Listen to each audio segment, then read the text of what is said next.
So तुम्ही पूर्ण बघितला व्हिडिओ 3 मिनटाचा. सो तुमची काय रिॲक्शन होती? तुम्हाला बघताना काय वाटलं एक्झॅक्टली? वाईट वाटलं, म्हणजे ते जिवंत जनावरांना मारत होते ना. सो तुम्ही व्हेजिटेरियन आहात राईट?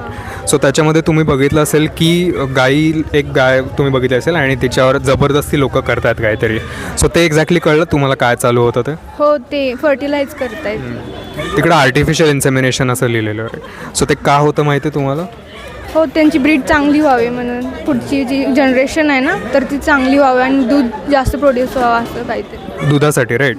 सो आपण जेव्हा दूध पितो, आपण बाकीचे डेअरी प्रॉडक्ट जेव्हा कन्झ्युम करतो, सो हे सगळं त्याच्यासाठी होत असतं. सो तुम्ही व्हेजिटेरियन आहात आणि तुम्ही ॲक्च्युली मगाशी म्हणलं की सगळ्यांनी व्हीगन व्हायला पाहिजे. सो तुम्ही व्हीगन व्हाल का? तो मी बोलणारच होते राईट. की मी पण आता दूध सोडायचा विचार करते आणि मी चालू पण केलं ॲक्च्युली. हो. तुम्हाला काही हेल्प लागली की व्हीगन कसं व्हायचं, तुम्हाला अल्टरनेटिव्स किंवा कुठली काही हेल्प असेल, you can always reach out to us. आम्ही तुम्हाला ऑलवेज हेल्प करू. थँक्यू.